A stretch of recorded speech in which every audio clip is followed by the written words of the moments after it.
কাশ্মীরের নাম বদলে হবে বৈদিক ঋষির নামে ইঙ্গিত দিলেন অমিত শাহ। নরেন্দ্র মোদী প্রধানমন্ত্রী হওয়ার পর থেকেই একের পর এক জায়গার নাম বদলেছে কেন্দ্র। বিগত বিধানসভা নির্বাচনে বিজেপির কাশ্মীর দখল হয়নি, তবে এবার কাশ্মীরের নাম বদলের ইঙ্গিত দিলেন দেশের স্বরাষ্ট্রমন্ত্রী অমিত শাহ। বিজেপি সরকারের নাম বদলের রাজনীতি নতুন নয়, তবে এবার মিশন কাশ্মীর এমন ইঙ্গিত মিলল কেন্দ্রীয় স্বরাষ্ট্রমন্ত্রী অমিত শাহর বক্তব্যে। শাহ ইঙ্গিত দিলেন আগামী দিনে কাশ্মীরের নাম বদলে বৈদিক মুনি কাশ্যপের নামে করা হতে পারে। উল্লেখ্য, নরেন্দ্র মোদী প্রধানমন্ত্রী হওয়ার পর থেকে একের পর এক জায়গার নাম বদলেছে কেন্দ্র। এলাহাবাদ হয়েছে প্রয়াগরাজ, মুঘল সরাই হয়েছে দীনদয়াল উপাধ্যায় নগর, ফৈজাবাদ বদলেছে অযোধ্যায়, ফিরোজাবাদ হয়েছে চন্দ্রনগর, আলিগড় হতে চলেছে হরিগড়। তবে কাশ্মীরের মতন স্পর্শকাতর একটি রাজ্যের নাম বদল বেশ বিতর্কিত হয়ে উঠতে চলেছে আগামী দিনে। कश्मीर हमेशा से अनेक मतों को संभालने वाला एक उदार चरित्र प्रदेश रहा, चाहे शैव मत हो, चाहे बौद्ध मत हो, चाहे सूफी मत हो। इस सबको अपने अपने क्षेत्र में विकास करने का अवसर कश्मीर की भूमि पर ही पड़ा।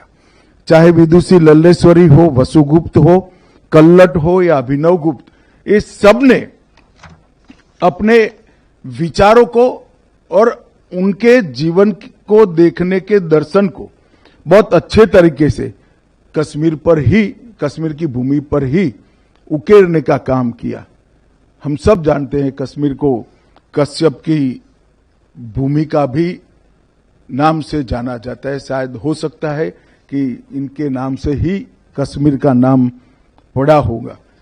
বৃহস্পতিবার দিল্লিতে Jammu Kashmir and Ladakh through the ages শীর্ষক একটি বই উদ্বোধন করেন শাহ। সেই অনুষ্ঠানে বক্তব্য রাখতে গিয়ে তিনি বলেন, আমরা সবাই জানি কাশ্মীরকে কাশ্যপের ভূমি বলা হয়, এমন হতেই পারে যে ওর নাম থেকে কাশ্মীরের নাম এসেছে। এই বক্তব্যের পর থেকেই শুরু হয় ফিসফাস। তাহলে এবার কাশ্মীরের নাম পাল্টে কাশ্যপ করার পরিকল্পনা নিচ্ছে কি কেন্দ্র? শাহ বলেন, আমি অত্যন্ত আনন্দিত যে ভারতের অবিচ্ছেদ্য অংশ হয়ে উঠেছে কাশ্মীর। উন্নয়নের পথে চলতে শুরু করেছে ভারত, সেখানেও গণতন্ত্র প্রতিষ্ঠিত। আমি আত্মবিশ্বাসী যে আমরা যা হারিয়েছি সেটা তাড়াতাড়ি ফিরে পাবো। কাশ্মীরি ডোগরি, বাল্টি এবং ঝাঁসুরি ভাষাগুলিকে ইতিমধ্যে স্বীকৃতি দিয়েছে সরকার। এই জন্য আমি প্রধানমন্ত্রী নরেন্দ্র মোদীকে ধন্যবাদ জানাই। এরপর ইতিহাসবিদদের নিশানা করে শাহ বলেন, লুটিয়েন্স দিল্লিতে বসে ইতিহাস লেখার দিন শেষ। ইতিহাস লিখতে হবে প্রমাণের ভিত্তিতে। শাসককে খুশি করার জন্য আর ইতিহাস লিখবেন না। National bureau report, news vanguard. সিজা ইনস্টিটিউট অফ কিডনি সায়েন্সেস কিডনির জটিল রোগের চিকিৎসার জন্য এক উৎকৃষ্ট প্রতিষ্ঠান, যেখানে উত্তর পূর্ব ভারতের প্রথম এবিও অসামঞ্জস্য কিডনি প্রতিস্থাপন এবং মৃত ব্যক্তির কিডনি প্রতিস্থাপন করা হয়। এখানে 115টিরও বেশি কিডনি প্রতিস্থাপন এবং উত্তর পূর্ব ভারতের সবচেয়ে বেশি হিমোডায়ালিসিস করা হয়েছে এবং এই সংখ্যা দিন দিন বাড়ছে। সিজা institute of kidney sciences Tripura সরকার সহ অরুণাচল প্রদেশ, মেঘালয়, মিজোরাম, মণিপুর এবং নাগাল্যান্ড সরকার দ্বারা স্বীকৃতি প্রাপ্ত।